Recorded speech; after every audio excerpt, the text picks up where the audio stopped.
Tu ne veux pas être l'homme à qui Dieu envoie le quatrième prophète. C'est la formule officielle. C'est la formule officielle. Oui. Quelle est la vraie formule alors? Que c'est un miracle. Un miracle? Comment ça? N'hésitez pas à liker la vidéo si elle vous plaît et si vous êtes nouveau sur la chaîne, n'oubliez pas de vous abonner et d'activer la notification pour ne rater aucune de nos prochaines vidéos. Allez, on commence. Bonjour à tous, Joël ici pour Vision et Transformation. Aujourd'hui, je vous apporte une discussion que Tucker Carlson a eue avec Nayib Bukele.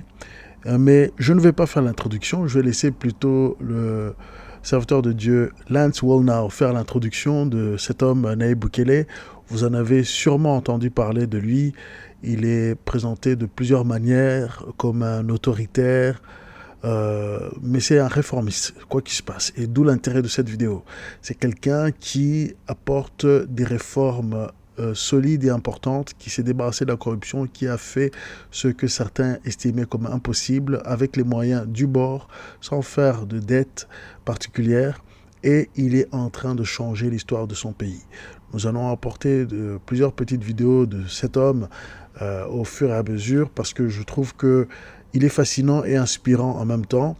Alors il y a d'autres leaders aussi inspirants, notamment sur le continent africain comme Ibrahim Traoré, qui ont une autre méthode et qui ne sont même pas forcément de la même confession. Mais l'intérêt ici, c'est de voir aussi l'aspect prophétique de Nayib Bukele, son arrivée au pouvoir. C'est très intéressant comment Dieu l'a choisi, comment Dieu l'a poussé à rentrer sur la scène nationale et maintenant internationale, vu le succès de ses méthodes. Alors, bien sûr, certains sont en train de crier que les droits de certains ne sont pas respectés, mais il faut avoir tout le contexte et je suppose que c'est encore mieux quand on le sait de la bouche de la personne elle-même. Alors nous en faisons une vidéo réaction pour pouvoir aussi amener notre élément dedans, d'où l'intérêt de pouvoir l'apporter sur cette chaîne dans ce format-ci, sans casser le système des droits. Et voilà pourquoi nous l'avons fait comme cela. Donc si cela ne vous dérange pas, d'ailleurs vous pourrez accélérer les parties où je parle si ça ne vous intéresse pas, mais j'essaie d'apporter quelques éléments qui peuvent aider à la compréhension et au contexte. Et j'attends vos commentaires. Et si vous avez de tels hommes qui sont en train de se présenter, voilà pourquoi nous devons prier pour des hommes qui craignent Dieu et qui arrivent au pouvoir. Nous allons vous présenter d'autres. Rappelez-vous, ça c'est dans le contexte des nations brebis, des nations chèvres. Et les nations sont en train d'être séparées tout doucement. Et voilà. Prenez ça dans le contexte. Donc sans plus attendre, allons-y pour l'intro de Lance Wallnau. Et ensuite, vous pourrez suivre jusqu'au bout. En El Salvador, en ce moment, il y a un homme qui se prépare à être président parce que Dieu l'a envoyé 3 prophètes. C'est un homme d'affaires. Il détestait le gouvernement. Tout est corrompu au Salvador. MS-13 les gangs viennent de Salvador. Il a dû protéger sa petite entreprise afin de l'empêcher l'élément criminel. Et le gouvernement corrompu qui allait détruire son nom est Bukele. Et le prophète est venu et lui a dit, tu dois devenir président. Il a dit, non, je ne veux pas m'impliquer en politique. Vous êtes fou? Il n'a rien dit au gars. Il ne voulait pas l'insulter. Mais il se disait, pour Dieu, ah ouais, c'est pentecôtiste. Alors le deuxième gars arrive. Tu es supposé te lancer pour la présidence. Alors maintenant, il commence à y réfléchir. Ce gars, est-ce que tu connais un tel? Non. Dieu vient de me dire de te dire ça là. Troisième gars arrive. Il avertit. Et il lui dit, je vais te dire ça tout de suite maintenant. J'ignore vraiment ce qui s'est passé auparavant, mais je te dis ce que le Seigneur me dit de te dire. Tu ne veux pas être l'homme à qui Dieu envoie le quatrième prophète. Alors cela l'a secoué. Tu ne veux pas être cet homme-là. En d'autres mots, si Dieu parle et tu es si rebelle, or que tu peux changer la nation et tu dis que tu es croyant, malgré tout tu refuses de faire ton travail, tu ne veux pas être cet homme-là à qui Dieu doit prendre ton attention. Comment il va le faire si ce n'est pas par une adversité sérieuse qui va être surnaturelle sûrement? Donc la crainte de Dieu l'a saisi et il s'est dit, je ne veux pas m'impliquer dans la politique, c'est corrompu. Je ne peux pas me présenter pour un des partis, ils sont tous corrompus. Et il a dit Seigneur, et il a une personnalité très forte, très têtue. Et il a dit, je vais soumettre mon nom pour mon propre parti, troisième parti, indépendant, qui n'existe pas. Alors il a soumis son nom là-bas comme un candidat indépendant et il a été élu président avec une écrasante majorité. Alors maintenant, il va faire ce que Zérobabel, le gouverneur, l'homme d'affaires, ce que le Cyrus ferait. Il a dit, notre plus grand problème ici est la corruption, partout dans le gouvernement, partout dans le pays. Et MS-13 est ici en train de faire tourner les choses et travaille avec le gouvernement et se font de l'argent. Toutes ces activités de gang, de cartel, des enlèvements, la drogue. Alors il va rencontrer l'armée et il trouve ceux qui peuvent faire confiance. Et alors il mobilise l'armée pour aller rassembler tous les gangs. Et ils sont si faciles à trouver car ils sont tous tatoués. C'est leur signature, de la tête jusqu'aux pieds. C'est comme ça qu'ils se montrent pour intimider tout le monde. Et il a dit, allez tous les rassembler, s'ils ont fait quelque chose ou pas. Tous les membres de gang, tout le MS-13, et les a enfermés en prison. Ah, mais ça c'est ce qu'un dictateur ferait. C'est aussi ce que ferait un roi juste. Vous pouvez désormais soutenir la chaîne via PayPal ou en nous achetant un café. Les détails sont dans la description. Monsieur le Président, merci de nous recevoir. Merci Tucker. Vous nous accueillez ici dans votre camp David, à un endroit magnifique. Votre investiture a eu lieu il y a 2 jours. Le Salvador est un petit pays, mais votre investiture a fait l'objet d'une couverture médiatique internationale partout. Pourquoi en est-il ainsi, à votre avis? C'est une surprise pour nous aussi. Nous savions que beaucoup de gens viendraient et qu'ils seraient attentifs, bien sûr. Nous avions d'importantes délégations de 110 pays. Il est évident donc que cela ferait la une des journaux. Si un ministre des Affaires étrangères vient, il amène l'équipe de presse de son pays, ce qui génère également des nouvelles. Et si un président ou un roi vient, cela génère également des nouvelles. Vous aussi, vous êtes venus, cela génère également des nouvelles. Mais pourquoi tant de gens sont venus? Je n'en sais rien, tout le monde a des raisons différentes. Je pourrais vous demander pourquoi êtes-vous venu? Je suis venu parce que je pense qu'il se passe quelque chose d'extraordinaire ici. Mais ce qui m'intéresse, c'est de savoir pourquoi vous pensez que tant de gens sont venus. Pour différentes raisons. Il y a plusieurs raisons différentes. Par exemple, le gouvernement américain a envoyé une importante délégation, mais nous avons également reçu une délégation du Congrès. Au départ, il s'agissait d'une délégation républicaine, puis les démocrates se sont joints à elle, et c'est ainsi que la délégation du Congrès est devenue bipartisane. C'est ainsi que les choses se sont passées. Tout cela s'additionne. Je ne sais pas exactement comment cela s'est passé, mais je pense que cela ressemble à la naissance d'une étoile. On dit qu'au début, les particules commencent à se coller les unes aux autres et deviennent des astéroïdes. Mais si d'autres matériaux se rassemblent, ils deviennent des planètes. Cela est dû à la force de gravité. Et si davantage de matière est ajoutée, elle devient une étoile en raison de la force de sa propre gravité. C'est ce qu'on appelle la masse critique. Parfois, cela arrive, peut-être par la volonté de Dieu ou par un coup de chance, mais vous atteignez une masse critique dans quelque chose que vous faites et cela devient plus grand que la simple somme de ses parties. Je ne sais pas si nous avons atteint une masse critique que nous n'avions pas prévue. Je pense que... Alors, effectivement, ceci est notable, hein. Chaque fois que Dieu fait quelque chose de grand dans une nation ou dans une région, ça interpelle le monde entier. Les scientifiques sont en questionnement, les experts sont en questionnement, ils sont dans le doute, ils sont dans l'incompréhension, parce que les voix du Seigneur sont bien différentes de nos voix. Et ça a été le cas pour le Salvador, mais il y a d'autres cas dans d'autres domaines où cela a été le cas, et on va vous les apporter petit à petit dès qu'on a le temps de produire ces vidéos. Continuons. Je pense que de tous les pays de l'hémisphère, le Salvador semble être dans le pire état ou près du bas du classement pour tout. Du classement pour tout. Oui, bien sûr, il manque de ressources naturelles abondantes, etc. Et ce, depuis la naissance du pays. Oui, le pays est pauvre depuis le début. Il manquait tout, en fait. Il manquait tout. Il manquait de tout. Mais il avait une forte densité de population. Il y a beaucoup de monde dans le pays. Comment avez-vous réussi à changer les choses? Je vais être franc. Si vous êtes parvenu à réparer le Salvador, quelles sont les leçons à en tirer pour le reste d'entre nous? Qu'avez-vous fait en premier? Bien sûr, rien n'est possible sans la paix, n'est-ce pas? Quand je dis paix, je pense à la guerre, aux conflits civils, aux invasions, à la criminalité. La paix est fondamentale. Il faut pouvoir circuler librement, faire respecter ses droits fondamentaux, à commencer par le droit à la vie, le droit à la liberté de circulation, le droit à la propriété. Vous avez besoin du respect de vos droits fondamentaux. Il faut la paix.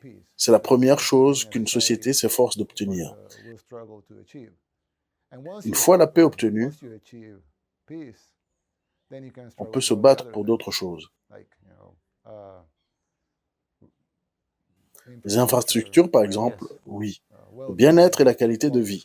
Mais il faut commencer par la paix. Nous avons dû commencer par la paix. Et dans le cas du Salvador, nous étions littéralement la capitale mondiale de l'homicide. Oui, nous sommes devenus le pays le plus sûr de l'hémisphère occidental. On y est plus en sécurité que dans n'importe quel autre pays dans l'hémisphère occidental. Si j'avais dit cela il y a 5 ans, on m'aurait dit que j'étais fou. Oui, parce que c'était littéralement le pays le plus dangereux du monde. La capitale du Salvador est aujourd'hui plus sûre que notre capitale à Washington. Beaucoup plus sûre. Et notre pays est plus sûr que les États-Unis en général. Oui, le taux d'homicide aux États-Unis est d'environ 6 homicides pour 100 000 habitants. Nous sommes donc plus sûrs que le Canada, plus sûrs que le Chili, plus sûrs que l'Uruguay, plus sûrs que les États-Unis, plus sûrs que n'importe quel pays de l'hémisphère occidental. Certains pays de l'autre hémisphère sont plus sûrs que le Salvador. Vous l'avez fait en quelques années seulement. Oui, nous l'avons fait en 3 ans à peine. Alors dites-nous la vérité. Quelle est la formule? Je peux vous parler de la formule officielle et de la vraie formule, d'accord? La formule officielle, c'est que nous l'avons planifiée. Je veux dire que nous avions un plan. Quand je dis officiel, cela ne veut pas dire que c'est un mensonge. C'est juste que c'est la formule officielle. Nous avions un plan composé de plusieurs phases. Nous avons lancé la première phase, puis la suivante, et encore la suivante, puis les gangs ont contre-attaqué. Il fallait tout lancer en même temps et dans l'urgence. Et ça a marché. En quelques semaines, le pays s'est transformé. Car même si nous n'avions pas arrêté tous les membres des gangs, ceux-ci étaient déjà en fuite.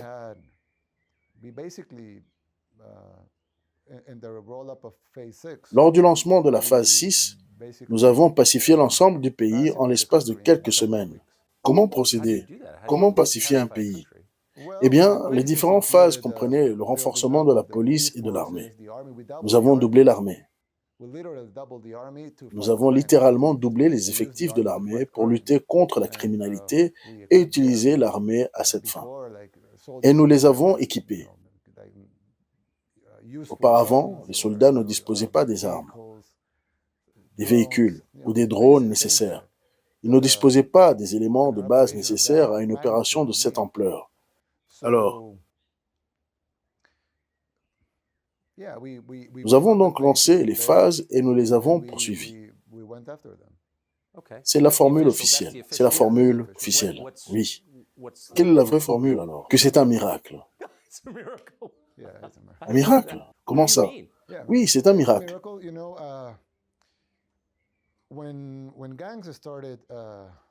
Quand les gangs ont commencé à riposter, ils ont tué 87 personnes en 3 jours. Pour un pays de 6 millions d'habitants, c'est insensé. Multiplié par 60, cela équivaudrait à 5 000 morts. 5 000 meurtres aux États-Unis en l'espace de 3 jours. C'est incroyable. Lorsque tout a commencé, nous nous réunissions dans mon bureau.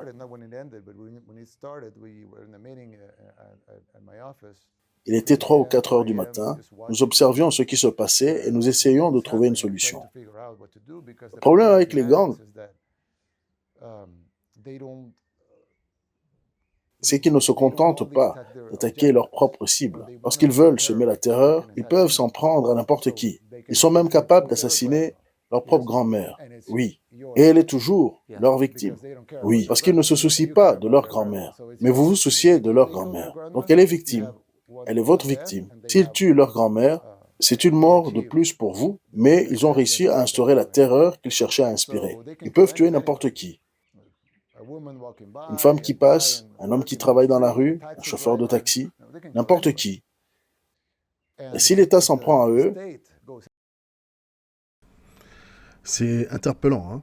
Donc, lorsque les esprits mauvais prennent quelqu'un, jusqu'à même tuer leur propre grand-mère, nous voyons à quel point le mal peut inspirer les hommes à faire les actes les plus terribles. les plus impensables, innommables. Et lorsque on combat le bien contre le mal, ou on va dire la droiture divine contre le mal, ça peut prendre vraiment des niveaux qu'on ne pourrait pas imaginer. Continuons. Si l'État s'en prend à eux, il n'a pas l'intention de tuer ou de blesser qui que ce soit d'autre que les membres du gang. Vous avez 70 000 cibles. Les 70 000 membres du gang. Mais ils ont 6 millions de cibles possibles. C'était donc une tâche presque impossible. En fait, il s'agissait d'une guérilla. Oui, c'était une tâche impossible. Parce qu'il fallait les poursuivre, mais ils étaient imbriqués dans la population. Ils étaient partout et ils tuaient au hasard. Comment les arrêter alors? Nous essayons de réfléchir à ce que nous devions faire. Et Je leur ai dit qu'en fait, nous étions face à une mission impossible.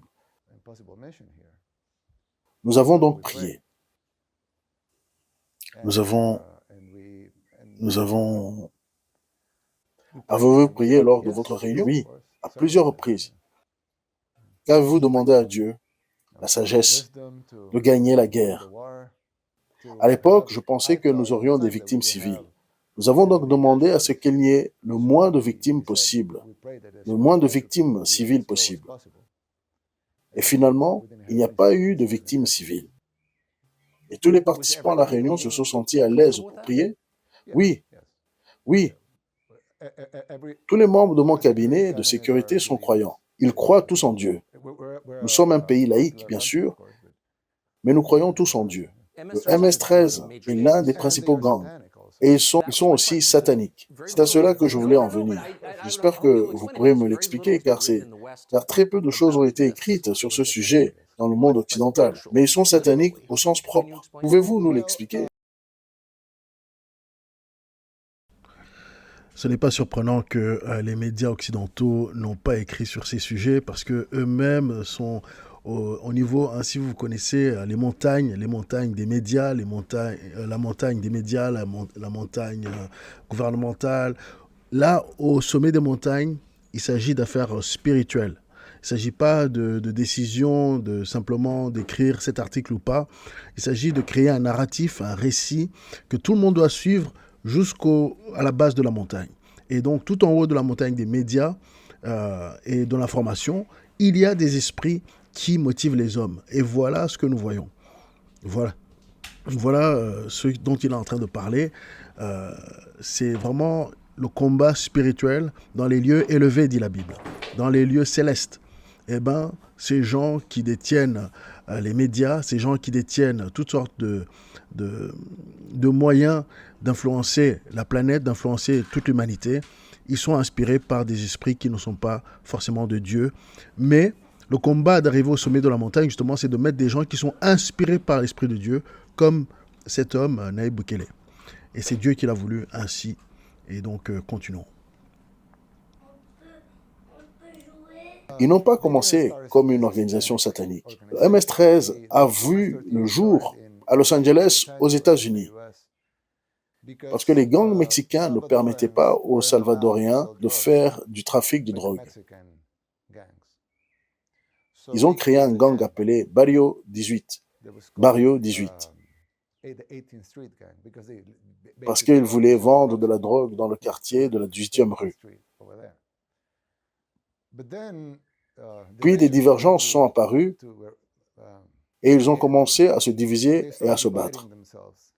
C'est alors qu'ils ont créé le MS-13. Ensuite, MS-13 a commencé à grandir au-delà des autres gangs. Ensuite, MS-13 a commencé à évoluer dans tous les États-Unis. Lorsque Bill Clinton a décidé de les expulser, il n'en a pas informé notre gouvernement à l'époque. Il ne nous a pas dit qu'il s'agissait de criminels. Il les a simplement envoyés ici. Lorsqu'ils sont arrivés, ils étaient peu nombreux, mais incontrôlés. En même temps, des lois ont été votées pour protéger les mineurs de la prison. Bien sûr, les gangs ont profité de ces lois pour recruter des jeunes de 15, 16 et 17 ans. Au début, il ne s'agissait que de quelques jeunes qui avaient des ennuis, agressions, tentatives de contrôle du territoire, trafic de drogue. Il s'agissait de mauvaises choses, certes, mais probablement pas une situation critique. Mais le nombre de ces jeunes n'a cessé de croître et ils ont commencé à contrôler des territoires. Quelques années plus tard, ils sont devenus une grande organisation criminelle internationale, avec des bases en Italie, au Guatemala, au Honduras, au Salvador, aux États-Unis.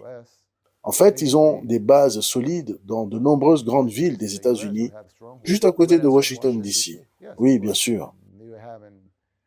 À Long Island, oui, et à Los Angeles. C'est une énorme organisation criminelle internationale. Ils ont donc continué à se développer et à tuer de plus en plus de gens pour gagner des territoires ou attaquer leurs rivaux, recouvrer des dettes et l'argent et tout le reste. Au fur et à mesure que l'organisation grandissait, elle devenait satanique. Ils ont commencé à pratiquer des rituels sataniques. Je ne sais pas exactement quand cela a commencé, mais c'est bien documenté. Oui, et maintenant, dans les opérations, nous avons même trouvé des hôtels et des choses comme ça. Oui, je les ai vus. C'est donc devenu une grande organisation satanique. Même lorsque vous interrogez des membres des gangs qui sont en prison, ils vous disent « Je suis sorti du gang, bien sûr. » Ils sont incarcérés. Mais ils disent « Je ne suis plus membre du gang. » Lorsque je leur demande pourquoi, je me souviens d'un cas, je ne sais pas de quel média il s'agissait, mais c'était un programme d'information très connu qui avait interviewé ce membre du gang en prison. Nous leur avons donné l'autorisation d'entrer dans les prisons pour réaliser les interviews. Ils ont demandé à cet homme « Combien de personnes avez-vous tué ?» Il a répondu qu'il ne s'en souvenait pas. Il ne se souvenait pas du nombre de personnes. Cela pouvait être 10 ou 20. Et il ne s'en souvenait pas. Il lui demande ensuite quelle est sa position dans le gang. Il explique qu'il a gravi les échelons, mais qu'il a quitté le gang. Ils lui ont demandé pourquoi il avait quitté le gang. Il a répondu qu'il avait l'habitude de tuer. Il était habitué à tuer. Il a dit « J'ai tué pour un territoire, pour collecter de l'argent, pour extorquer de l'argent. Mais une fois, je suis arrivé dans une maison où l'on s'apprêtait à tuer un bébé. Ce type, un meurtrier qui avait tué beaucoup de gens, a dit « Attendez, que faisons-nous? Pourquoi allons-nous tuer ce bébé ?» Et ils lui ont dit que la bête avait exigé un bébé et qu'il devait lui donner un bébé. Il a dit qu'il ne pouvait pas s'y opposer, alors il a quitté le gang. Et il entre en prison parce que c'était un meurtrier.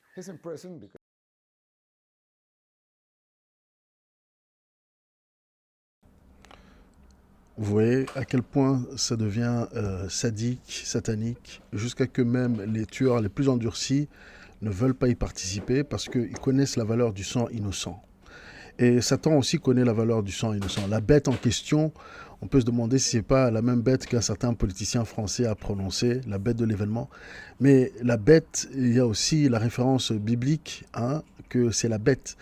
Et finalement, je pense que c'est tout à fait la même bête, parce que c'est celle qui inspire les hommes à faire les actes les plus ignobles et qui amène justement, qui finalement influence 10 nations. Vous avez entendu que MS-13 influençait non seulement les pays de l'Amérique latine, mais carrément les États-Unis, le pays qui est supposé être le plus puissant du monde.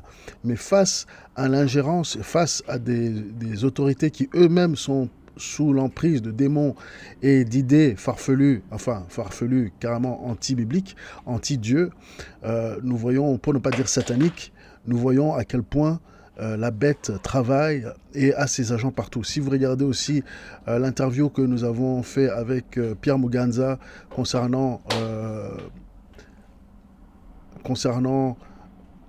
la réunion où se trouvait Lucifer ou bien l'ange déchu, donc Satan, et tous les, enfin pas tous, mais beaucoup de hauts fonctionnaires, beaucoup de dirigeants, beaucoup d'artistes qui étaient là et qui étaient à son service.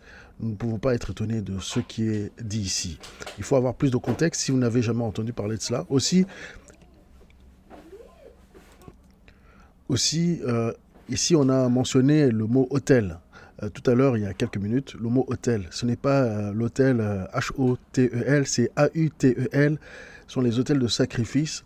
Bon, vous qui êtes spirituel, vous connaissez ça, mais si vous rencontrez cette vidéo pour la première fois, les sujets spirituels, vous ne connaissez pas, l'autel, c'est le lieu où on faisait des sacrifices, que ce soit à Dieu, que ce soit au diable ou à des entités ténébreuses, les anges déchus notamment.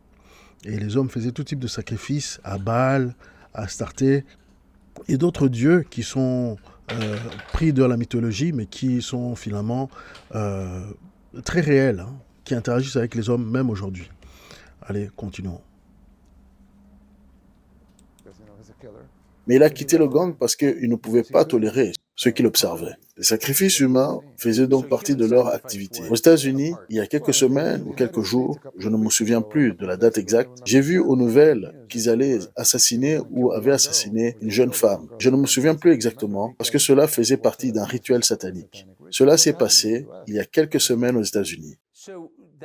Alors, ce n'est jamais décrit dans la presse anglophone comme vous venez certainement de le faire. Et c'est curieux, n'est-ce pas? Je me demande pourquoi. Oui, il y a une composante spirituelle derrière. Pourquoi ne pas le dire? Oui, vous l'avez identifié de cette façon. Oui, je l'ai fait. Il y a une guerre spirituelle et une guerre physique. Ce n'est pas la version officielle, c'est la version officieuse. Et si vous gagnez la guerre spirituelle, elle se manifestera dans la guerre physique.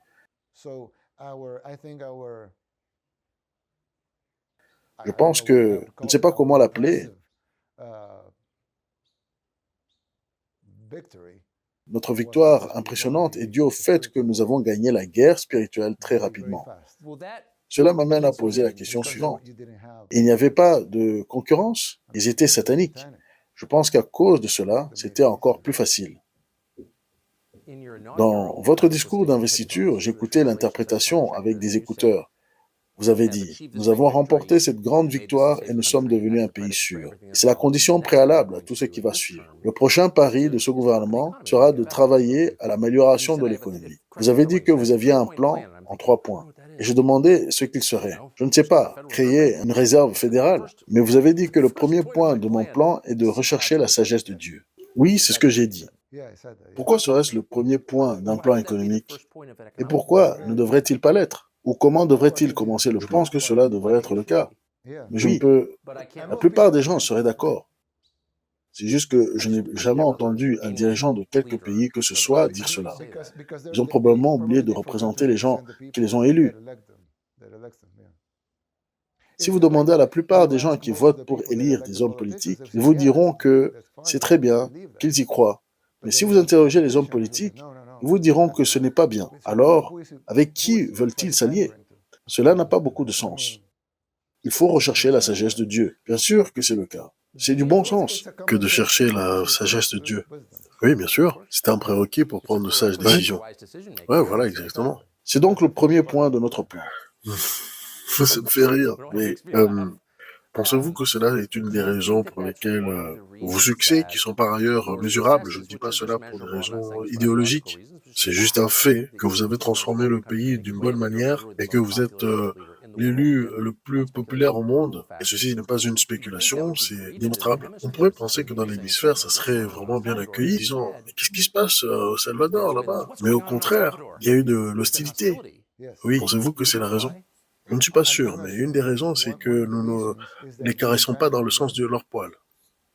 Alors probablement, ils n'aiment pas ça, et c'est probablement une des raisons. Et c'est comme... il y a... je ne vais pas aller dans les théories complotistes, mais nous allons dans des faits qu'on peut prouver, n'est-ce pas? Comme vous dites. Donc il y a des agendas mondiaux, n'est-ce pas? Et ça, on peut le démontrer par des faits. Ils ont des paramètres que les pays doivent suivre, que les pays doivent accomplir et faire. Et c'est ainsi qu'ils sont, n'est-ce pas? Et parfois, vous travaillez sur ces choses-là, mais alors vous négligez les choses importantes pour votre peuple, les choses que votre peuple demande réellement. Je vais vous donner un exemple. Lorsque nous avons arrêté les membres des gangs qui tuaient tant de gens que nous étions devenus la capitale mondiale de l'homicide, du meurtre, littéralement le lieu le plus dangereux du monde. plus dangereux que l'Haïti, n'est-ce pas? Plus dangereux que l'Irak. Ici, c'était littéralement le pays le plus dangereux du monde. Nous avions le triple du taux de meurtre que l'Haïti a maintenant. Même avec tout le chaos qu'ils ont actuellement, nous avions le triple de ça ici. Alors, qu'allions-nous faire? Nous devons arrêter ça, n'est-ce pas? Enfin, ça coule de source. Il n'y a pas besoin d'avoir une pensée élaborée sur le sujet. Il faut arrêter ça, c'est la première chose que nous devons faire. Nous devions simplement mettre à terme à ce qui se passe. C'est la première chose à faire. Lorsque nous l'avons fait, nous avons reçu une réaction massive. Tout ce que vous pouvez imaginer, toutes les organisations que vous pouvez citer ont condamné. Et beaucoup d'entre elles étaient des organisations de défense des droits de l'homme. On se demande alors, qu'en est-il du droit d'une femme à ne pas être violée? Qu'en est-il du droit des enfants à jouer et à être libres et à aller au parc? Qu'en est-il du droit à la vie? Qu'en est-il du droit de marcher dans la rue?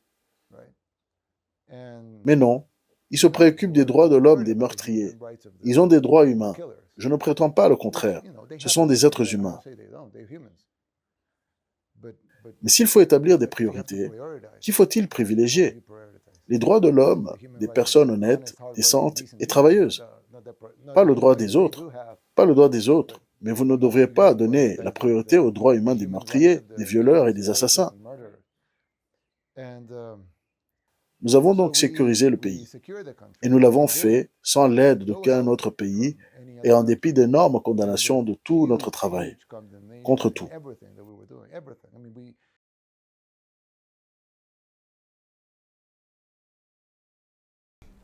Ça continue de m'étonner, même avoir vu cette vidéo plusieurs fois en la préparant, en la traduisant, que ces soi-disant organisations internationales des droits de l'homme sont si inquiets pour les criminels et non pour les innocents. Ça vous montre à quel point c'est pervers. C'est vraiment pervers, cette manière de penser. Et c'est pour ça que la Bible dit que nous avons besoin de renouveler notre intelligence. Parfois, le monde, et même pas parfois, très souvent, le monde a les choses à l'envers. Parce que le monde est sous l'emprise, sous le contrôle. Pour ceux qui ne sont pas à Jésus-Christ, ceux qui ne sont pas en Jésus-Christ, ils sont sous l'emprise d'une pensée perverse, d'une pensée qui est complètement tordue et qui a remplacé ce qui est bon en mal et ce qui est mal en bon. Continuons. Nous avons changé le procureur général et nous avons reçu tant de condamnations pour avoir changé le procureur général. En effet, nous devions changer la personne qui poursuivait les assassins. Ils ont essayé de nous bloquer à chaque étape. Et maintenant que vous voyez les résultats, maintenant qu'ils sont tangibles, mesurables et indéniables, ils ne savent plus quoi faire.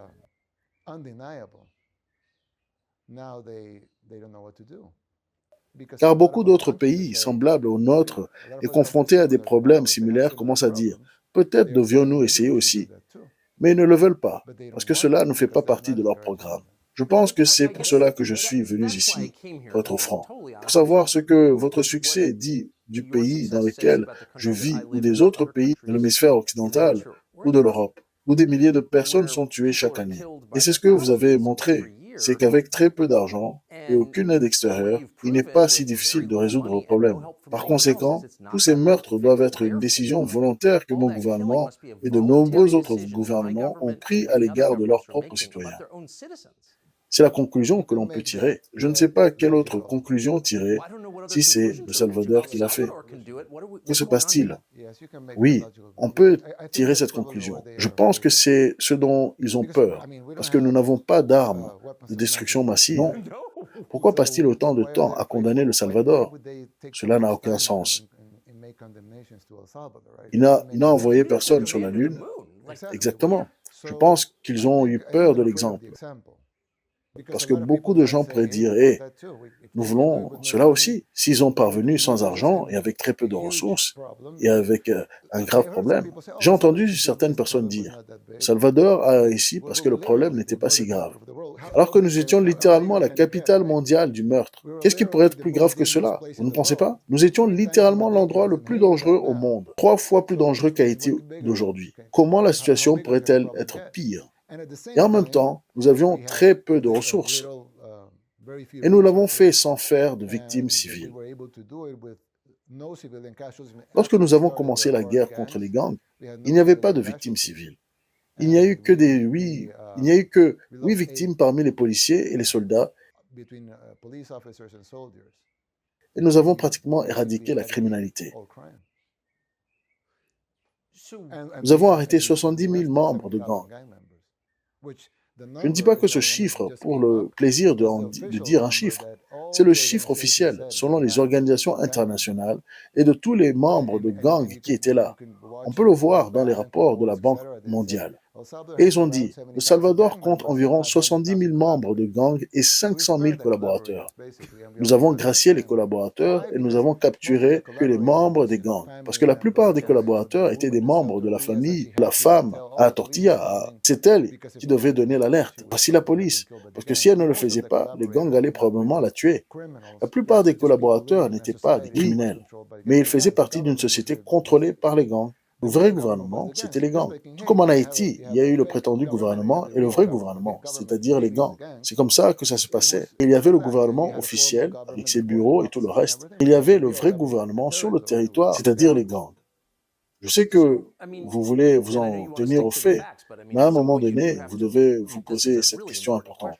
Si un gouvernement a la capacité de mettre fin à la criminalité violente, parce que la criminalité existera toujours. Il y aura toujours des gens qui enfreindront la loi. La criminalité violente, les gens qui s'assassinent et se violent les uns et les autres, c'est une décision volontaire de la part d'un gouvernement. Pourquoi choisirait-il cela?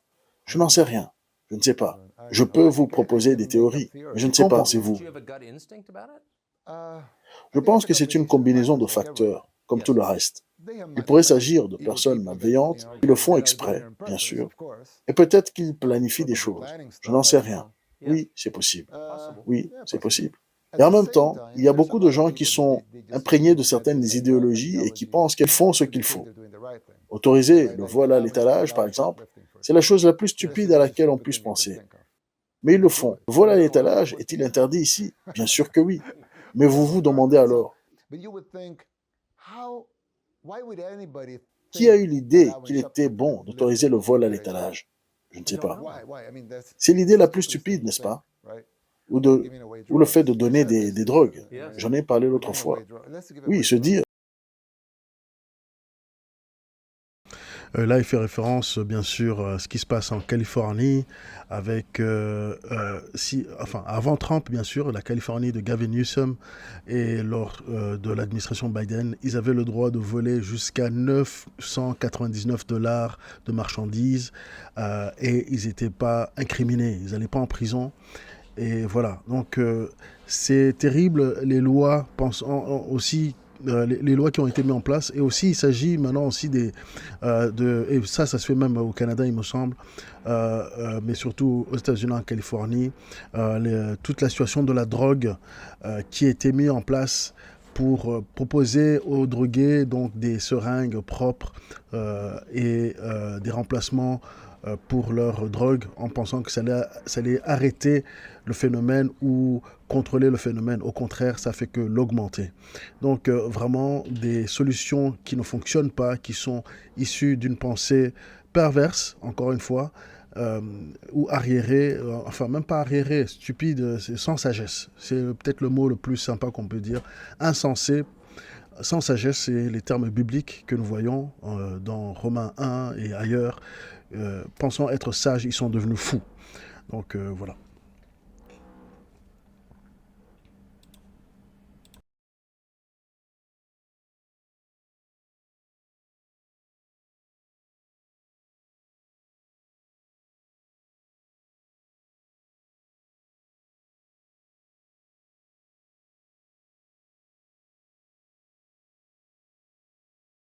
Donnons de la drogue. C'est vraiment idiot.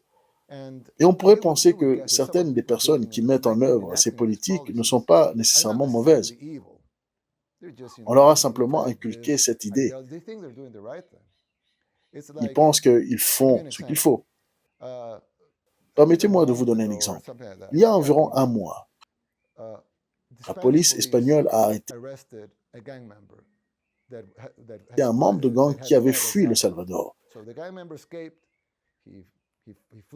Ce dernier s'est enfui en Espagne. Grâce à une opération internationale entre notre police, la police espagnole et Interpol, ils ont réussi à l'arrêter. Dans ce cas, l'extradition n'était pas nécessaire car il s'agit d'une opération internationale automatique. Ils l'ont donc attrapé, ils l'ont poursuivi et ils le renvoient à la police d'origine où la plainte a été déposée. La police espagnole était donc très fière de cette arrestation et l'a publiée sur Twitter en disant « Nous venons d'arrêter ce membre de gang ». J'ai cité le tweet en disant « C'est bien, envoyez-le et nous nous en occuperons ici ». N'est-ce pas? Ce tweet a été utilisé lors de l'audience au tribunal en Espagne comme preuve qu'il n'y aurait pas de procès équitable ici.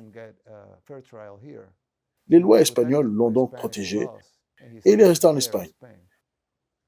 Peut-être qu'il n'y avait pas assez de membres de gang en Espagne. Exactement. Je me fiche qu'ils veuillent qu'il reste. Amusez-vous bien. C'est une bouche de moins à nourrir. Ils peuvent le garder. Mais le fait est qu'on se demande pourquoi le gouvernement espagnol veut un membre de gang de plus. Oui, ce n'est pas forcément par méchanceté. C'est juste les lois, le système, les choses qui sont inculquées aux juges, aux procureurs. Ils pensent que mon tweet était très mauvais et qu'il ne respecte pas les droits de ce membre de gang, qu'il ne bénéficiera pas d'un procès équitable au Salvador et que, pour sa protection, il a dû rester en Espagne. Ils savent que c'est un meurtrier. Ils l'ont d'ailleurs arrêté pour ce motif. Il s'agissait d'une opération internationale et ils savent tout. Il a probablement tué des dizaines de personnes, mais ils ressentent le besoin de le protéger. Ce qui est triste, c'est que c'est le signe que leur mécanisme de défense ne fonctionne plus. Oui, et que leur société se meurt. Oui, et l'Espagne, à mon avis, est une merveilleuse. La civilisation occidentale arrive à un point où elle va commencer à décliner. Je pense que c'est une évidence et une grande tristesse pour ceux d'entre nous qui y vivent. Si rien n'est fait, bien sûr, on peut toujours faire quelque chose pour...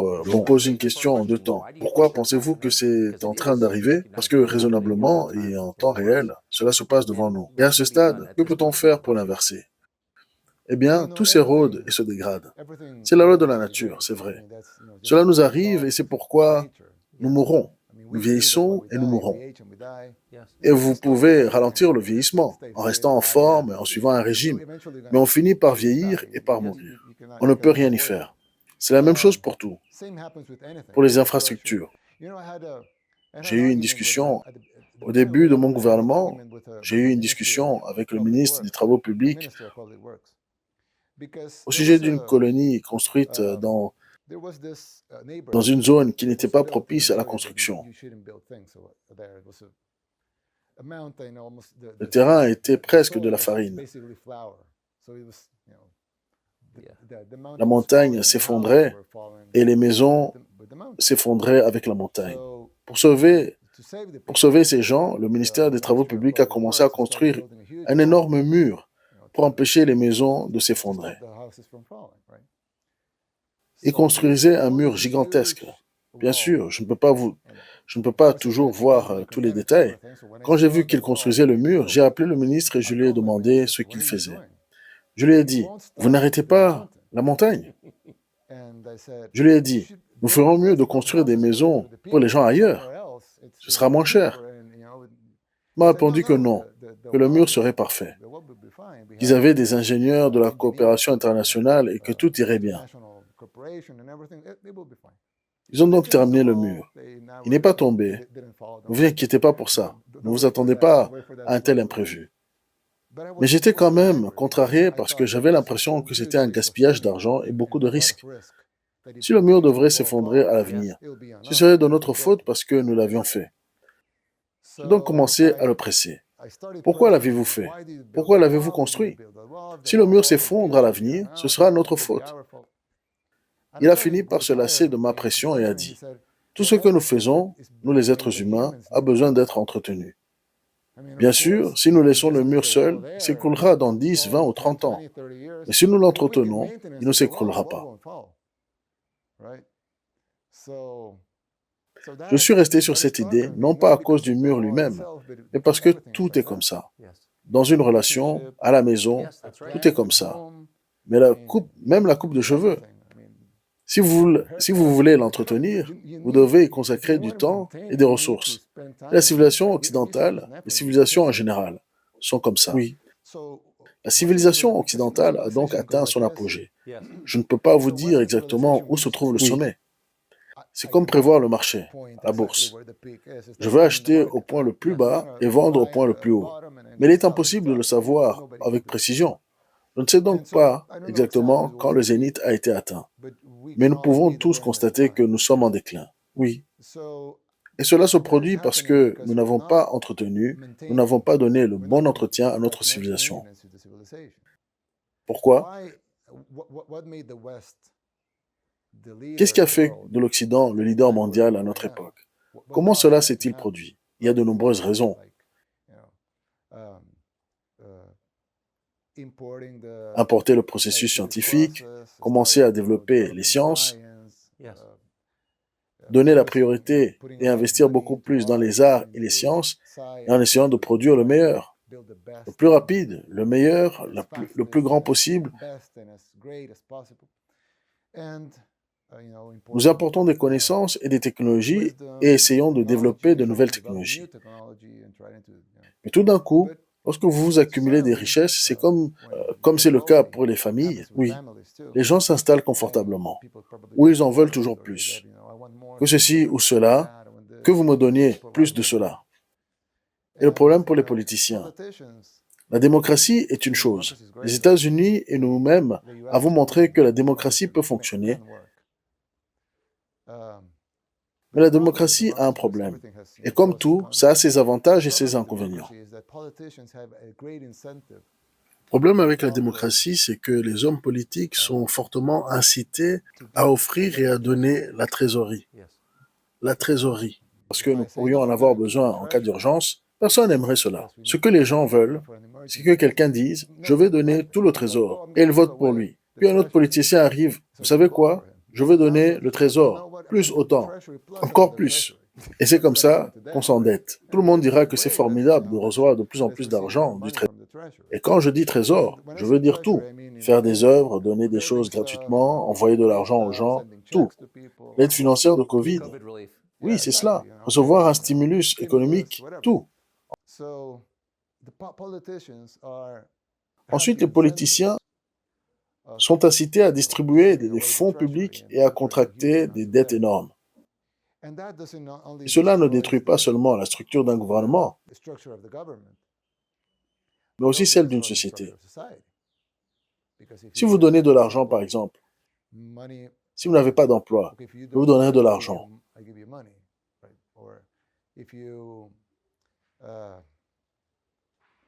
Et si vous pouvez voler pour $1000 de marchandises par jour et recevoir de l'argent du gouvernement, alors pourquoi travailler dans ce magasin où l'on vole à l'étalage? Vous auriez même des ennuis. Les incitations ne sont pas les bonnes. Mais ce n'est pas seulement parce qu'il y a, peut-être qu'il y a, mais je ne me lancerai pas dans des théories de conspiration, mais ce n'est pas seulement parce qu'il y a des politiciens ou des personnes malveillantes qui orchestraient tout. C'est peut-être le cas, mais je n'en parlerai pas. Mais pour dire les choses simplement, oui, les incitations ne sont pas les bonnes. Même un politicien normal, qui n'a pas besoin d'être diabolique, est incité à distribuer les fonds publics parce qu'il a besoin de votes. Il a besoin d'être élu. C'est la nature du système. Oui, c'est la nature du système. Il a donc un problème. La démocratie fonctionne. Personne ne peut dire le contraire. Elle a fonctionné en Amérique, n'est-ce pas?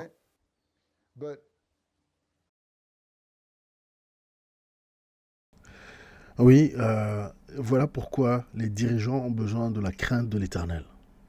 Parce que c'est l'œil de l'Éternel qui nous voit, c'est son omniprésence, son omniscience qui finalement devrait nous motiver à être droit et simplement la joie de ne pas voler et d'être utile à la société pour laquelle on travaille.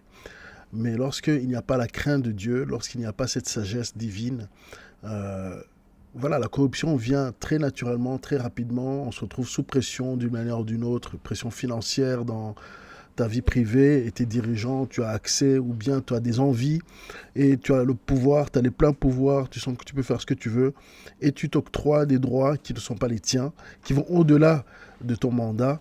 Et voilà comment la corruption gangrène les plus puissants. Et ça, c'est... Dieu avait prévenu le peuple d'Israël lorsque vous aurez un roi humain, parce que Dieu était le roi d'Israël à cette époque-là, mais il a dit à Samuel, ce n'est pas toi Samuel qu'ils ont rejeté, c'est moi qui rejette. Et maintenant, vous aurez un roi qui va vous taxer, vous aurez un roi qui va prendre vos filles et vos garçons, qui va les amener à la guerre pour vos garçons, qui va en faire des concubines pour vos filles. Et voilà, c'est le système de ce monde que Dieu rejette, que Dieu n'est pas pour. Et il va changer les choses, heureusement, Maranatha Jésus, il va changer les choses. Mais en attendant que Jésus revienne et règne pendant les 1000 ans, nous pouvons espérer, prier pour les dirigeants que la crainte de l'Éternel les saisisse, afin de ne pas tomber dans ces pièges-là. Et aussi les salaires. Hein, tout à l'heure, on parlait pour comment diminuer la corruption. À Hong Kong, ils ont trouvé la solution, c'est de payer des bons salaires qui font que la corruption ne devrait pas avoir lieu. Et si elle a lieu, alors les punitions sont beaucoup plus sévères parce qu'ils sont supposés être incorruptibles vu les très bons salaires qu'ils reçoivent. Et ça, des pays en Afrique pourraient apprendre de leçons de cela, de se discipliner à ne pas prendre bien au-delà, mais aussi de bien payer non seulement l'armée, non seulement les ministres et consorts. Et d'ailleurs, beaucoup sont bien payés, mais la corruption est tellement gangrénée, tellement ancrée qu'il faut une intervention spirituelle pour montrer vraiment à long terme, afin que montrer les gens de réfléchir à long terme. Parce que sinon, les écoles publiques, les hôpitaux ne fonctionnent pas et toutes sortes de choses ne fonctionnent pas dans la société. Et les indigents, les plus pauvres sont ceux qui souffrent en premier. Donc voilà. Hein, c'est une grosse leçon dans tout ce qui concerne la gouvernance. Et d'ailleurs, on dit, je parle de l'Afrique, mais ici en Europe aussi, nous voyons la grosse corruption qu'il y a eu, même avec les entreprises pharmaceutiques qui ont reçu des contrats qui vont bien au-delà de ce qu'ils devraient recevoir. Et nous pouvons penser, et d'ailleurs je pense que cela, le Seigneur va mettre tout au clair, tout va être visible dans pas longtemps. Et ça, j'ai envie de dire, c'est du Seigneur, parce que c'est ce que la Bible dit, que rien qui est caché va rester caché. Tout sera mis à découvert, afin que lorsque le jugement vient, personne ne puisse dire Dieu est injuste. Et donc nous pouvons savoir que d'avance, et même le prophétiser, que ça va arriver. Hein. Tout ce qui a été fait derrière la scène, tous ceux qui ont profité de la mort de millions vont être découverts et seront jugés d'une manière ou d'une autre. Les jugements de Dieu prennent plusieurs natures, mais ils seront jugés. Et nous pouvons espérer qu'ils devront confesser publiquement. Mais on verra. Allez, continuons.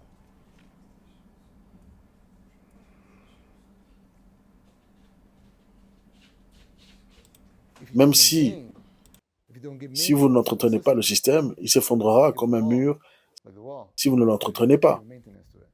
Le système lui-même se dégrade. Nous assistons aujourd'hui à une grande érosion de la civilisation occidentale. Nous avons des gouvernements qui ne cherchent qu'à s'attirer les faveurs de leur base ou de leur idéologie pour mobiliser leurs électeurs. Ils ne pensent qu'à ce qui passera lors des élections et à la manière dont ils pourront obtenir davantage de voix. Je ne veux pas entrer dans la politique américaine, ce n'est pas mon domaine d'expertise, mais nous avons ce gros bloc d'électeurs.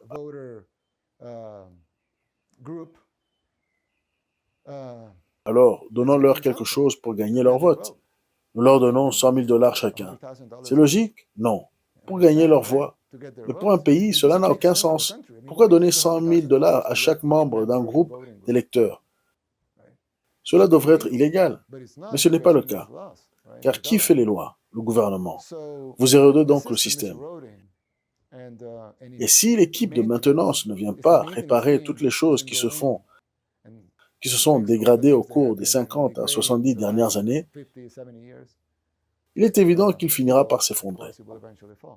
Si l'Occident ne continue pas à entretenir ces systèmes, qui selon vous ont très bien fonctionné pendant 2 siècles, ils se dégraderont, tout comme ce qui a été construit par l'homme. Si vous ne l'entretenez pas, il s'écroulera, comme une maison.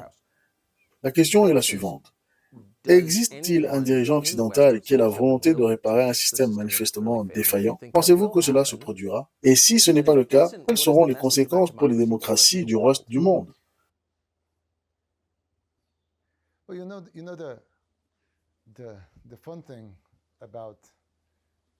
Ce qui est intéressant avec un concept comme la démocratie, c'est qu'il fonctionne jusqu'au moment où il cesse de fonctionner. C'est ce qui s'est passé avec les monarchies. C'est comme ça pour tout.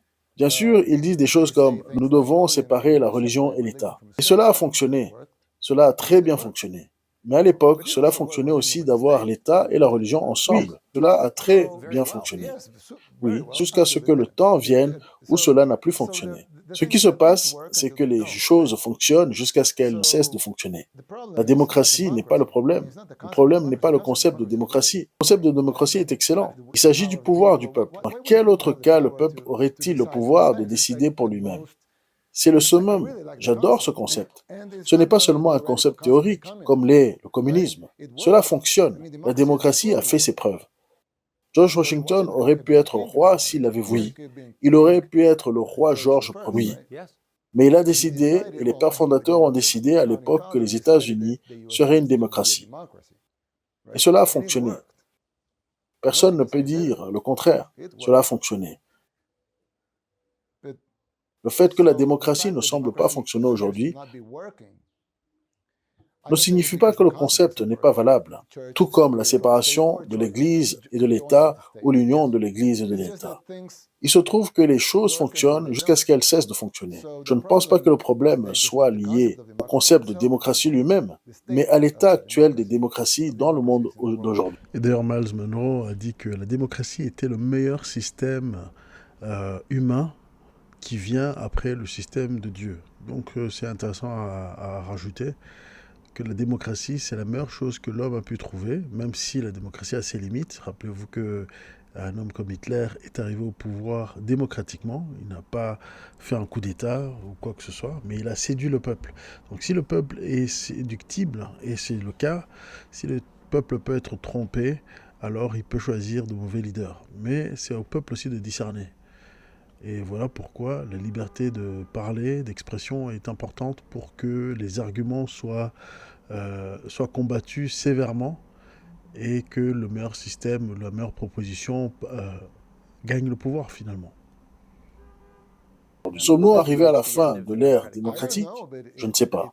C'est peut-être le début de la fin. Si une grande équipe de maintenance ne vient pas réparer les choses, cela n'a rien à voir avec la géopolitique et je ne vais pas citer de nom de pays.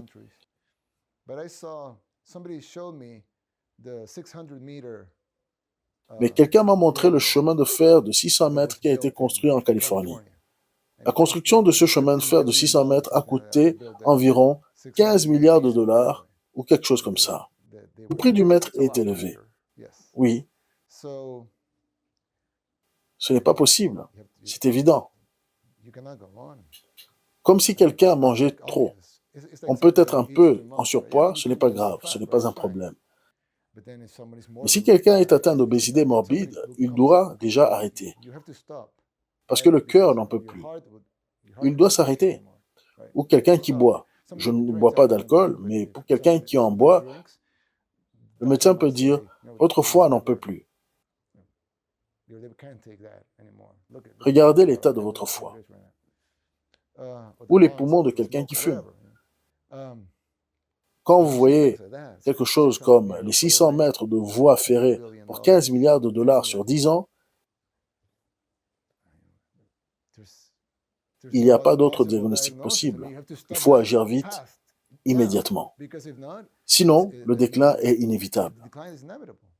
Il est inévitable et, en fait, il est déjà en cours. Il ne s'agit pas d'une prévision de ma part, ni d'une projection. Il est déjà là. Il s'agit de 15 milliards de dollars pour un chemin de fer de 600 mètres et il n'est même pas encore opérationnel.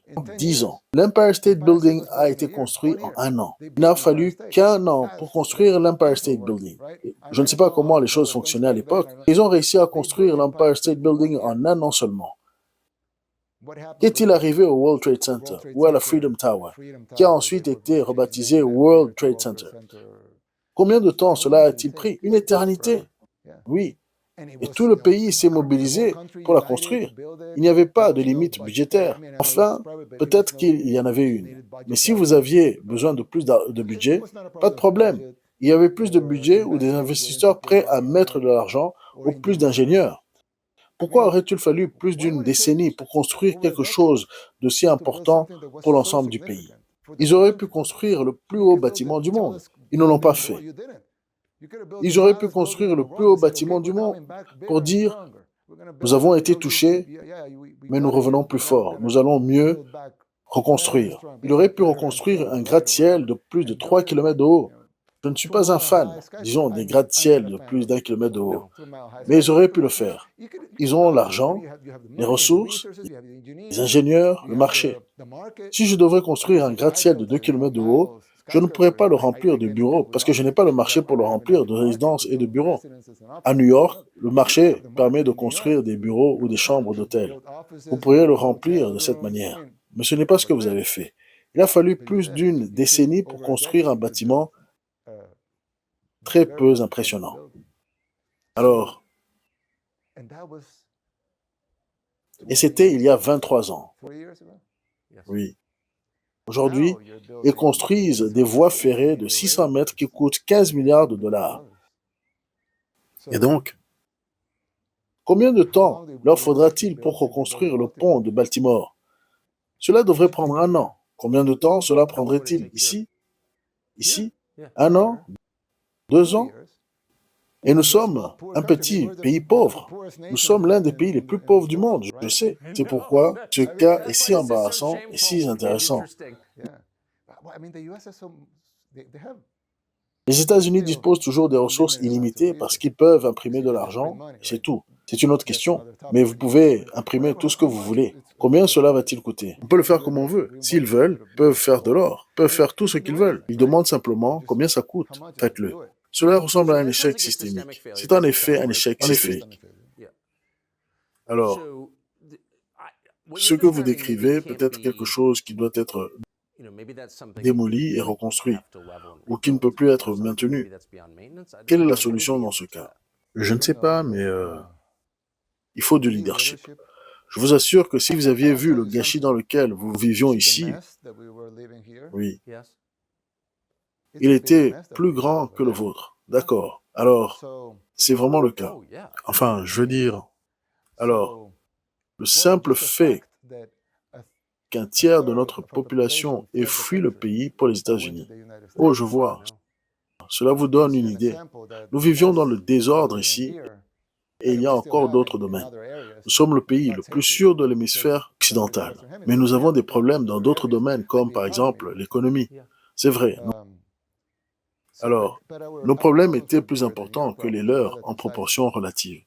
Ce que je veux dire, c'est que si l'on peut réparer un gâchis comme le nôtre, comment ne pas le faire aux États-Unis avec des richesses illimitées, des scientifiques, des innovations comme personne d'autre? C'est toujours le cas. L'innovation vient de l'Amérique. L'innovation vient d'Amérique plus que de n'importe quel autre pays. Ce n'est pas grâce au gouvernement, mais c'est toujours connu pour avoir les meilleurs innovateurs.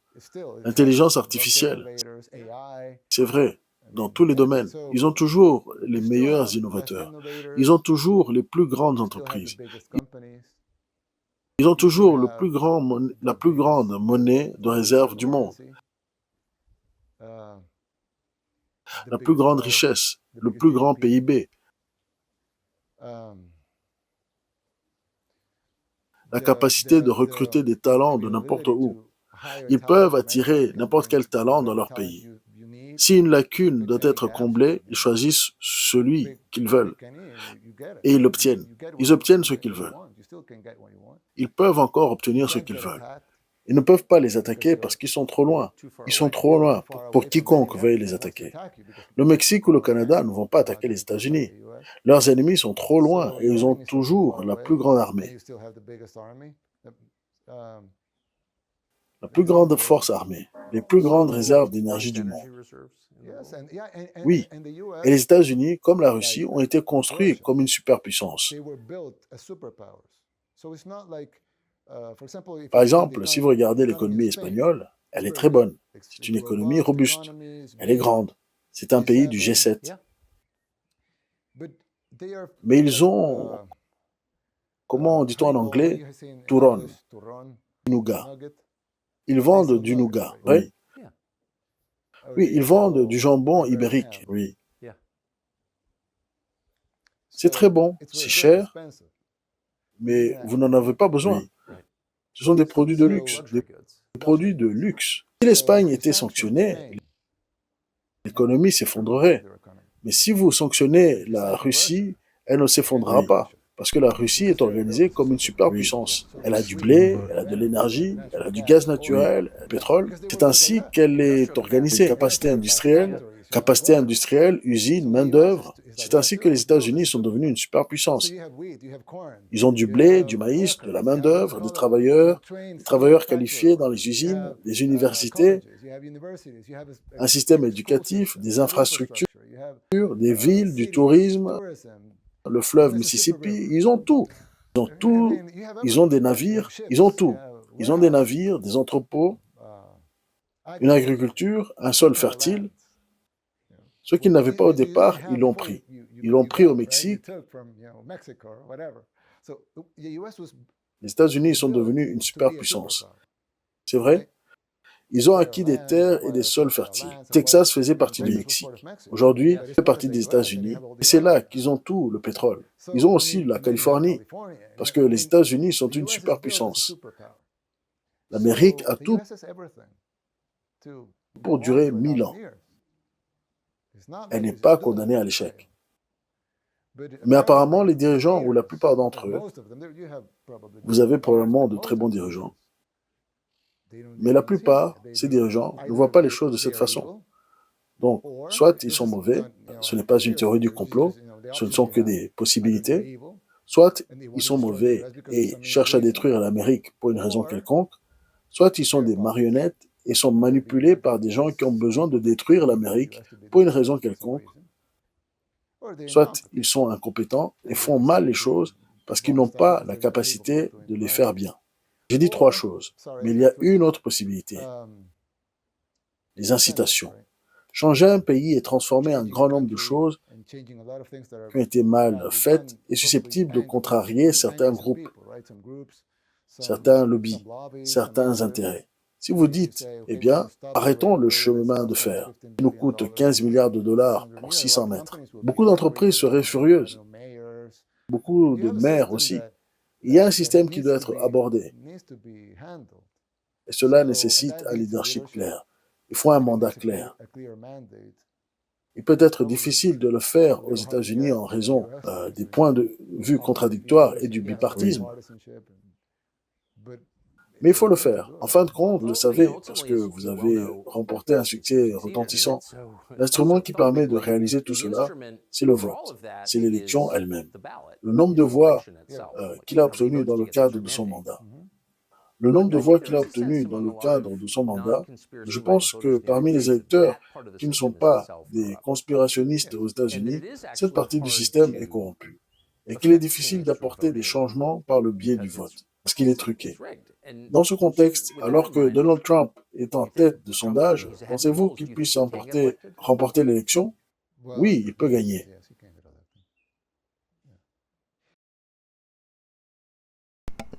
Ceci a été filmé, bien sûr, plusieurs mois avant les élections.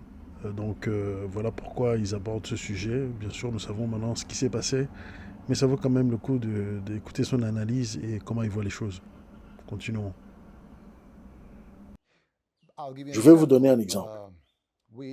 En 2019, notre système était totalement corrompu. Ils ont annulé notre parti. Nous faisions campagne avec le parti et ils l'ont annulé. Je n'avais plus de parti. Je me suis retrouvé sans parti. J'ai donc contacté un petit parti et lui ai dit, vous n'avez pas de candidat, vous êtes assez petit. Voulez-vous gagner les élections? Nous avons donc réussi à nous inscrire dans ce parti. Et puis, ils ont annulé ce parti aussi. Ils ont annulé ce parti à la dernière date à laquelle la nomination pouvait être faite. Nous avons donc réussi à approcher un parti de taille moyenne à 23 heures et nous avons pu enregistrer notre candidature. Cela n'a pas été facile. Le système était truqué. Il n'était pas juste et nous ne nous sommes pas contentés de nous présenter et les gens sont allés voter. Il était difficile de gagner. Et lorsque nous avons gagné, parce qu'il n'y avait pas d'élection parlementaire simultanée, nous sommes entrés dans l'exécutif avec l'opposition totale du législatif et du judiciaire. Ils contrôlaient la Cour suprême et 90% du corps législatif. Et donc, je devais opposer mon veto à tout. Et ils ont passé outre mes veto et adopté plus de 70 lois auxquelles j'avais opposé mon veto. Et quoi que nous fassions, la Cour suprême déclarait que c'était inconstitutionnel. Inconstitutionnel. Nous nous sommes adressés aux citoyens et leur avons dit, nous ne pouvons pas travailler comme ça. Nous avons besoin d'une majorité au sein du corps législatif. Nous avons besoin d'une grande majorité à l'Assemblée, car nous ne devons pas seulement être en mesure d'adopter les lois. Nous devons faire partir tous ces gens. La seule façon de le faire partir démocratiquement et en respectant les règles du système, c'est d'avoir une large majorité à l'Assemblée. L'Assemblée pourra envoyer n'importe qui, même le président. Alors, et le peuple nous a donné une large majorité. C'était difficile parce qu'il contrôlait et contrôle encore aujourd'hui le tribunal électoral. C'est pourquoi notre élection a été reconnue par tous les pays du monde, parce qu'ils savent que le tribunal électoral est toujours contrôlé par l'opposition. C'est la seule chose qu'ils contrôlent. C'est ainsi que nous l'avons laissé, et c'est ainsi que tout le reste est validé et légitimé. Ensuite, lors des élections législatives de 2021, nous avons obtenu une super majorité. Ils disaient que c'était impossible, parce que le système était conçu pour que personne n'obtienne une super majorité. Mais c'est ce que nous avons obtenu, même plus. Et avec cette super majorité, il y a un article dans la Constitution qui permet à la super majorité de l'Assemblée de destituer les juges de la Cour suprême. Et voilà pourquoi certains le voient comme un dictateur. C'est simplement qu'il a eu les pleins pouvoirs. Il n'est pas arrivé en ayant eu les pleins pouvoirs, mais il a les pleins pouvoirs. Et donc, c'est un peu comme Trump qui a eu le Congrès, le Sénat et bien sûr la présidence. Lui, pareil, il a maintenant le Parlement, il a les sénateurs, il a tous les pleins pouvoirs finalement. Et c'est vrai, ça pourrait sembler être une dictature, mais non. Nous allons voir par la suite qu'il ne compte pas sur renouveler de mandat. Mais voilà pourquoi les médias le traitent comme cela, comme un dictateur, quelqu'un qui dicte sa volonté, mais c'est parce que sa volonté est acceptée par le peuple. Allez, continuons. Notre parti a donc révoqué les juges de la Cour suprême une fois que nous avons obtenu la super majorité. Ils ont révoqué le procureur général. Je n'ai pas pu le faire. Aux États-Unis, le président nomme le procureur général. Ici, c'est le corps législatif qui choisit le procureur général. Nous avons obtenu 75% de l'Assemblée législative et ils ont toujours respecté les règles. Nous n'avons jamais enfreint une seule règle. C'est un autre discours qu'ils veulent imposer. Ils ne peuvent pas citer un cas où ils ont enfreint les règles qu'ils ont eux-mêmes écrites, parce que les règles sont écrites par des personnes. Ces règles ne viennent pas de Dieu.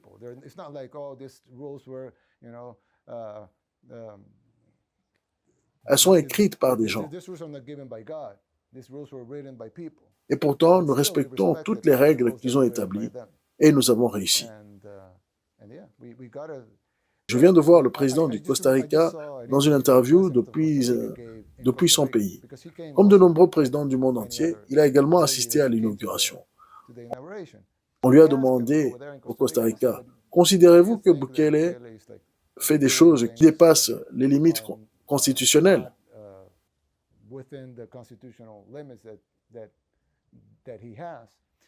L'interview a eu lieu maintenant. Le président du Costa Rica a répondu, dans un match de football, il y a les règles et le tableau d'affichage. Les règles sont établies de manière à ce que le score soit égal. Mais il arrive qu'un camp obtienne un score très élevé. Alors, faut-il s'énerver contre les règles ou contre le score? Car la seule chose qu'on l'on puisse reprocher au président du Salvador, c'est d'avoir obtenu un score élevé en sa faveur, conformément aux règles du jeu telles qu'elles étaient définies. Mais cela a été très perturbant pour les personnes qui dirigeaient le pays avant vous, évidemment. Vous êtes-vous jamais inquiété qu'ils allaient vous mettre en prison? Ils ont essayé.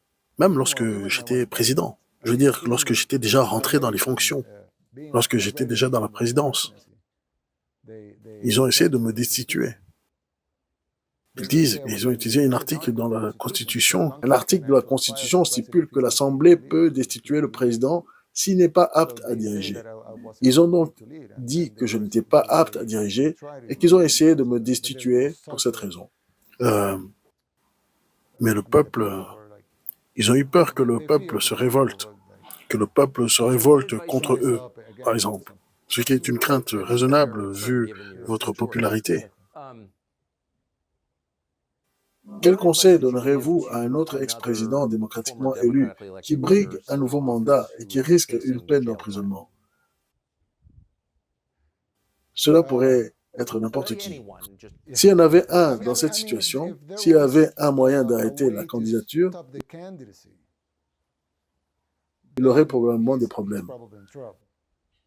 Mais s'il n'y a aucun moyen de les empêcher de se présenter aux élections, tout ce qu'ils lui feront ne fera que lui apporter davantage de voix. Oui, il semble que ce soit le cas. Je veux dire, soit on arrête la candidature, soit on le laisse tranquille. Mais l'attaquer de la sorte aide sa campagne. Pensez-vous qu'ils en sont conscients? Certains d'entre eux devraient le savoir. Je pense que certains le savent, bien sûr, mais bien sûr, il y en a d'autres qui ne le savent pas. Et c'est le problème des groupes endogènes, parce qu'ils s'applaudissent mutuellement en se disant qu'ils sont superbes, et se disent « oui, t'es le meilleur ». Ils commettent une grave erreur. Une très, très grave erreur. Pour un pays comme le Salvador, ou tout autre pays de l'hémisphère occidental, même le Canada. Et donc vos yeux sont sur les États-Unis, vu que c'est la puissance dominante, évidemment. Il y a un député de Massachusetts, un député pro-communiste, Jim McGovern. Il est littéralement pro-communiste. Je ne l'attaque pas, je le dis simplement.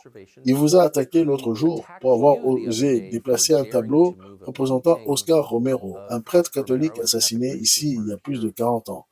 Ils ont déplacé le tableau à l'aéroport, je crois. Qu'en pensez-vous? Cela me semblait être une critique assez mineure. Assez mineure, oui. Oui, la vérité est que nous l'avons déplacé à un meilleur endroit avec une vue de face. Ce n'est pas comme si nous l'avions déplacé d'un endroit très agréable pour le mettre dans un entrepôt. Et si c'était le cas, c'est votre pays? Bien sûr, bien sûr. Mais vous pouvez dire, puisque c'est un expert en art, qui n'a pas aimé l'endroit où nous avons mis le tableau. Mais le fait est qu'il a protesté et a exprimé sa profonde inquiétude sur Twitter et ne nous a pas appelés. Il aurait pu nous appeler ici pour nous dire « Hey, vous avez déplacé le tableau ». Nous aurions pu lui dire « Pas du tout, monsieur le député, il est là ». Bien sûr, il peut venir le voir lui-même. Il nous a attaqués. Cela lui a explosé à la figure parce que tout d'abord, le tableau était juste devant lui. Il suffisait de déplacer la caméra. Il était de l'autre côté. Ça n'a pas marché pour lui. Mais en même temps, le fait qu'un membre du Congrès américain essaie de dicter l'emplacement des tableaux dans un autre pays montre à quel point ils sont déconnectés de la réalité. J'ai l'impression que c'est un peu colonialiste. C'est le cas, et cela vient du Parti démocrate. On pourrait penser que le Parti anticolonialiste, oui, mais vous savez, en fin de compte, parfois, celui qu'on traite de raciste n'est pas vraiment le raciste. Celui qu'on traite de colonialiste n'est pas vraiment le colonialiste, n'est-ce pas? Parfois, les récits fonctionnent de manière étrange. Beaucoup d'Américains viennent-ils vivre ici? Oui, les chiffres ne vous semblent probablement pas significatifs, mais oui, nous pouvons le constater. On le voit partout. Il y a aussi quelque chose de très significatif pour nous. Une grande partie de la diaspora, ceux qui ont quitté le Salvador à cause de la guerre, des gangs ou des problèmes économiques que nous avions toujours eus, reviennent. L'OIM et l'USAID ont réalisé une étude dont je vous enverrai le lien. Il s'agit d'une étude de l'OIM et de l'USAID qui indique que 62% des Salvadoriens vivant aux États-Unis souhaitent revenir vivre ici. C'est incroyable que 62% et 18% d'entre eux prévoient déjà de rentrer. Cela représente plus d'un demi-million de Salvadoriens qui reviendront. C'est très important, car ils ont été chassés de chez eux par la criminalité, la guerre ou le manque d'opportunités. Le fait qu'ils reviennent est la meilleure preuve que nous faisons les choses correctement. Nous avons encore beaucoup de chemin à parcourir, mais nous faisons les choses correctement. Il y a donc beaucoup de gens qui viennent, qui sont américains de naissance, mais aussi beaucoup de Salvadoriens qui ont la nationalité américaine, qui viennent. Ont-ils assez de place? Cela crée une bulle immobilière, car il n'y a pas assez de logements construits pour répondre à la demande. Mais cela crée un problème temporaire, une bulle immobilière. Toutefois, il ne s'agit pas vraiment d'une bulle, simplement d'un problème d'offre. Il s'agit d'une recherche d'équilibre. Les entreprises de construction savent qu'elles vendront autant de logements qu'elles en construiront. Le secteur de la construction représente aujourd'hui 20% de notre PIB et continue de croître. Le secteur de la construction va connaître un véritable boom. Et elles ont des clients. On ne construit pas dans une bulle spéculative. Cela ressemble à une bulle, mais vous construisez pour les gens qui rentrent. Les chefs d'État vous ont-ils demandé des conseils sur la manière d'améliorer leur propre pays? Oui, plusieurs. Certains l'ont dit publiquement, bien sûr. Et nous nous rencontrons pour voir, plus que toute autre chose, les questions de sécurité. Nous discutons avec de nombreux dirigeants latino-américains. Ils viennent ou envoient leurs ministres de la sécurité rencontrer les nôtres. Ils viennent voir notre système pénitentiaire. Parfois, ils voient nos prisons et essaient de les comparer à celles des États-Unis. Et ils disent, regardez comme elles sont mauvaises. Ils n'ont pas de salle de sport, ils n'ont pas de Netflix. Mais il ne faut pas comparer les prisons du Salvador avec celles des États-Unis. Si vous allez dans la plupart des pays d'Amérique latine, les prisons sont en main des gangs. Je me souviens que c'était également le cas ici. Oui, elles étaient encore entre leurs mains. Il y avait des fêtes, des prostituées, des danseuses exotiques. Ici, ils étaient autonomes. Il fallait leur demander la permission pour entrer. Oui, il fallait avoir leur permission pour entrer. Ils n'autorisaient l'entrée que pour la nourriture et les médicaments. Et les contrôler. Ils contrôlaient les prisons. Et pas seulement au Salvador. C'était comme ça dans la plupart des pays d'Amérique latine. Les membres des gangs ou les narcos contrôlaient les prisons. Ils les géraient. Ils entraient et sortaient. Et c'était comme ça. Nous avons pris le contrôle total. Nous contrôlons nos prisons à 100%. Les pays d'Amérique latine s'inspirent de nos prisons pour améliorer leur propre système. Nous coopérons beaucoup dans les domaines de la sécurité, des prisons, de l'armée et de la formation. Même avec des pays plus importants. En Amérique latine, bien sûr, en tant que chef d'État, vous devrez connaître beaucoup de vos homologues. Connaissez-vous un chef d'État qui, confronté à un grave problème menaçant son propre pays, s'arrête au milieu d'une réunion de cabinet pour prier? Je ne m'en souviens pas. Oui, probablement. Et connaissez-vous quelqu'un qui le ferait? Oui, probablement. Je ne m'en souviens pas en ce moment. Tellement différent de l'état d'esprit de tout autre dirigeant que j'ai interrogé et qui admettrait, je ne suis pas sûr de ce qu'il faut faire, demandant à Dieu. Oui, probablement. Ce n'est probablement pas si courant. Mais oui, je dirais que certains dirigeants, combien de temps comptez-vous rester président?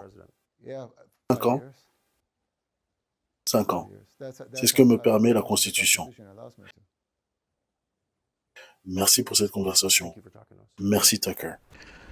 Alors, nous arrivons à la fin de cette vidéo. Si vous avez apprécié, quand même, nous espérons que le message, vous l'avez compris et que vous allez pouvoir apprécier cet homme et ce que Dieu est en train de faire et aussi vraiment de voir les prophéties se mettre en place et simplement voir que les choix de Dieu sont vraiment les meilleurs. Et pour cela, nous devons prier. C'est pour cela que nous devons vraiment prier pour que dans nos villes, dans nos pays, nous puissions avoir des gens qui craignent Dieu et qui veulent apporter la vie et la vie en abondance. Donc, vous pouvez aller suivre cet homme là où il est, donc sur sa chaîne YouTube, mais aussi sur X, donc l'ex-Twitter. Il a des choses intéressantes à dire et nous voyons vraiment que c'est un homme qui craint Dieu et qui respecte la vie et qui a l'ordre des priorités correctes. Même si les médias de ce monde sont très corrompus au point de vouloir tout le temps défendre les criminels, je ne dis pas qu'il faut maintenant abuser des criminels, non, il faut essayer de les on va dire, les restaurer, les réparer, les ramener à la raison. Mais il faut surtout avoir les bonnes priorités, et cet homme a les bonnes priorités. Il veut s'occuper des innocents, des femmes, des enfants et des hommes innocents qui contribuent à la nation et qui contribuent à la vie. Et c'est ce que nous voulons. Nous voulons des pays pacifiques où il y a la crainte de Dieu, où l'ordre des choses est établi et où il fait bon vivre. El Salvador aujourd'hui a une très bonne économie touristique et ils sont en train de grandir. Voilà, donc si vous avez apprécié, abonnez-vous, partagez et à très bientôt.